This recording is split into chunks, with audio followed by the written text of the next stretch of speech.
So hello everyone, my name is Ramendra. कैसे आप सभी लोग? बढ़िया होंगे, स्वस्थ होंगे, मस्त होंगे। आज के सेशन में हम लोग बात करने वाले हैं सुप्रीम कोर्ट के जो जजेस हैं, जो सीजेआई हैं, और सुप्रीम कोर्ट के पास यहाँ पर क्या क्या पावर्स होती हैं, कितनी शक्तियाँ होती हैं, इस बारे में हम बात करने वाले हैं आज के इस सेशन के अंदर। तो यहाँ पे जब भी हम सुप्रीम कोर्ट की शक्तियों की बात करते हैं तो सबसे पहले हमारे माइंड में आता है ओरिजिनल जुरिडिक्शन। सवाल उठता है कि सर ये ओरिजिनल जुरिडिक्शन क्या होता है? ओरिजिनल जुरिडिक्शन, जिसे हम लोग यहाँ पे जनरली कहते हैं मूल क्षेत्राधिकार। सबसे पहले हम यहाँ पे बात करने वाले हैं ओरिजिनल जुरिडिक्शन के बारे में। ओरिजिनल जुरिडिक्शन, ओरिजिनल जुरिडिक्शन यानी मूल क्षेत्राधिकार। मूल क्षेत्राधिकार।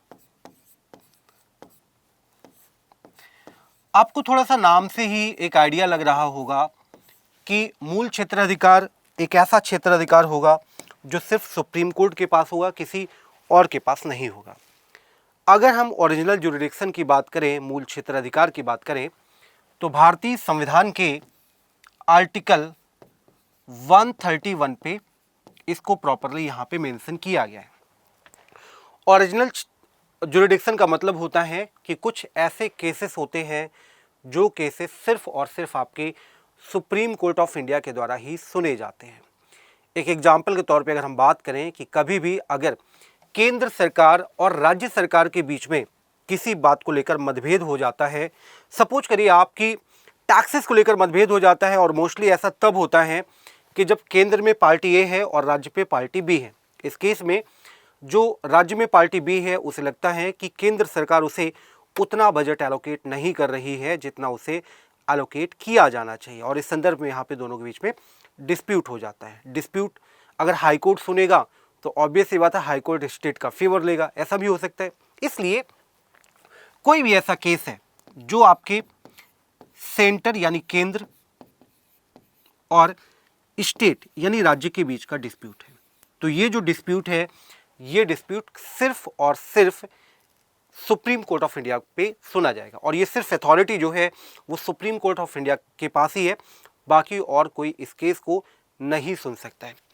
दूसरा सवाल उठता है कि अक्सर आपने न्यूज में सुना होगा कि दो राज्यों के बीच में अक्सर जो जल विवाद है वो बना रहता है। राज्य ए को लगता है कि उसे जल कम मिल रहा है, और राज्य बी को लगता है कि वो राज्य ए को जल ज़्यादा दे रहा है। आपने अक्सर न्यूज पे सुना होगा कावेरी वाटर डिस्प्यूट के बारे में।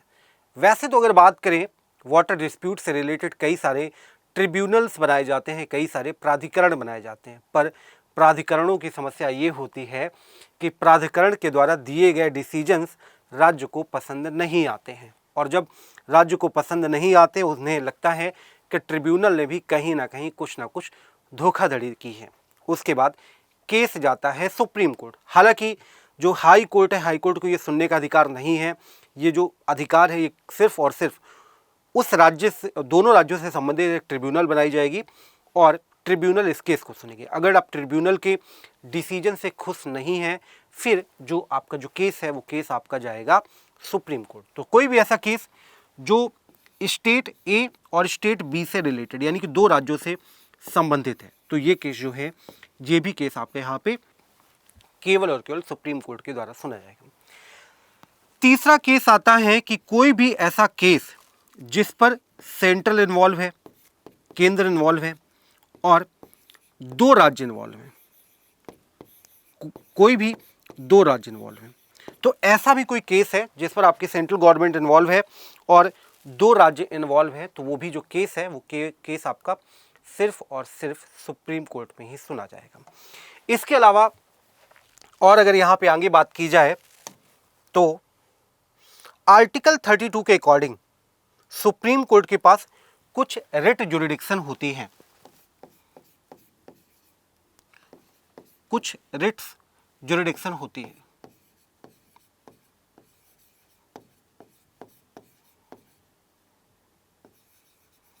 रिट जुरिडिक्शन यानी कि आपका रिट क्षेत्राधिकार होता है।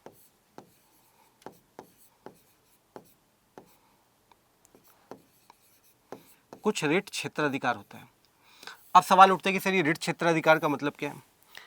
रिट क्षेत्राधिकार जो है वो आपके हाई कोर्ट के पास भी होता है, सुप्रीम कोर्ट के पास भी होता है, पर यहाँ पर जो मेन पावरफुल है वो आपका सुप्रीम कोर्ट होता है आर्टिकल 32 के अकॉर्डिंग। हालांकि हाई कोर्ट के पास रिट के कॉन्टेक्स्ट में पावर्स ज़्यादा होते हैं, बट यहाँ पे आर्टिकल 32 जो है वो यहाँ पे सुप्रीम कोर्ट को रिट जुरिडिक्शन का पावर देती है। अब सवाल उठते हैं कि सर ये रिट जुरिडिक्शन क्या है।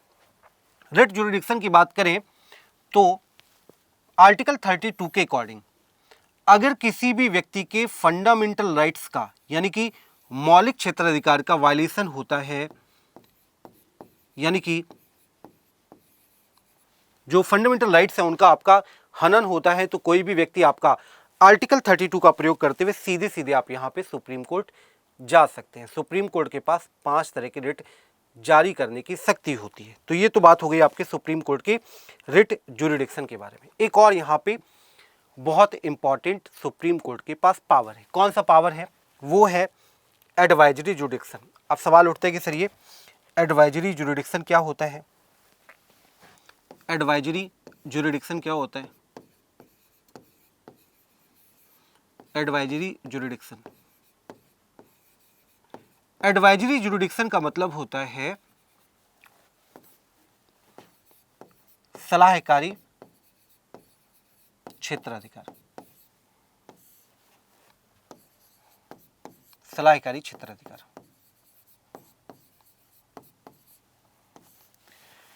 साथियों, अगर हम एडवाइजरी जुरिडिक्शन की बात करें तो इस कॉन्टेक्स्ट में जो कॉन्स्टिट्यूशन ऑफ इंडिया पे जो बात कही गई है वो आपके आर्टिकल 143 पे बात की गई है।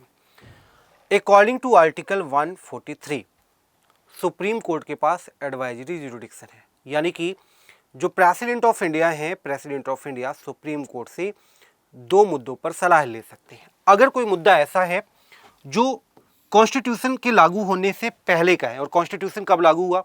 कॉन्स्टिट्यूशन आपका लागू होता है 26 ऑफ जैन 1950 को। अगर कोई मुद्दा आपका बिफोर 26 ऑफ जैन 1950 का है, इस केस में सुप्रीम कोर्ट के पास मतलब जो प्रेसिडेंट ऑफ इंडिया है उनके पास ये पावर होता है कि president of India supreme court से किसी भी ऐसे मुद्दे पर सलाह ले सकते हैं जो कॉन्स्टिट्यूशन के लागू होने से पहले का है।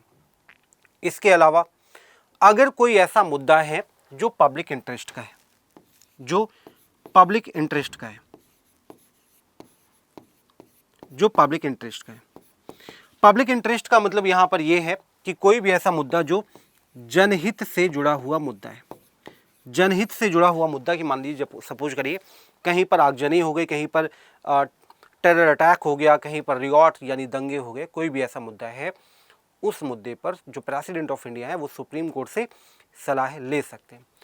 अमूमन ऐसी जो सलाह हैं वो तभी लिए जाते हैं, चूँकि आप सभी को पता है कि जो प्रेसिडेंट ऑफ इंडिया होते हैं, प्रेसिडेंट ऑफ इंडिया जो एग्जीक्यूटिव है उसके आपके हेड होते हैं। ये बात आप सभी को पता है, आर्टिकल 53 पे ये बात कही गई है। और प्रेसिडेंट ऑफ इंडिया ऐसे मुद्दों पर सलाह लेने के बाद जो गवर्नमेंट है, गवर्नमेंट को यहाँ पे रिकमेंड करते हैं और फिर गवर्नमेंट उसी के अनुसार यहाँ पर काम करती है। तो ये यहाँ पर मेन मुद्दा होता है। इसके अलावा जो सुप्रीम कोर्ट है, सुप्रीम कोर्ट के पास यहाँ पर कोर्ट ऑफ रिकॉर्ड का भी पावर होता है। अब सवाल उठता है कि जो कोर्ट ऑफ रिकॉर्ड है, कोर्ट ऑफ रिकॉर्ड का मतलब क्या है? कोर्ट ऑफ रिकॉर्ड, अगर यहाँ पे कोर्ट ऑफ रिकॉर्ड की बात करें तो कोर्ट ऑफ रिकॉर्ड जो है इसकी चर्चा हमें देखने को मिलती है आर्टिकल 129 पे। आर्टिकल 129 क्या कहता है? आर्टिकल 129 कहता है कि जो सुप्रीम कोर्ट है, सुप्रीम कोर्ट ने अपने जो भी हियरिंग की, जो भी केसेस यहाँ पर सुने, उन सभी केसेस को स्टोर करके रखा जाएगा। ऐसा इसलिए किया जाता है कि इन फ्यूचर अगर कभी ऐसा होता है कि वैसा ही अगर कोई केस हाई कोर्ट पे आता है या कहीं और आता है तो सुप्रीम कोर्ट के द्वारा दिए गए डिसीजंस को सैंपल बनाकर नए कानूनों की सुनवाई की जा सकती है, नए जो भी केसेस आते हैं उनकी यहाँ पे सुनवाई की जा सकती है। इसलिए सुप्रीम कोर्ट के जो भी डिसीजंस होते हैं, जो भी केसेस होते हैं, उनको यहाँ पे स्टोर करके रखा जाता है। ये पावर सुप्रीम कोर्ट का कहलाता है, कोर्ट ऑफ रिकॉर्ड। इसी तरह के और भी इंपॉर्टेंट अपडेट्स के लिए जुड़े रहें। Thank you so much.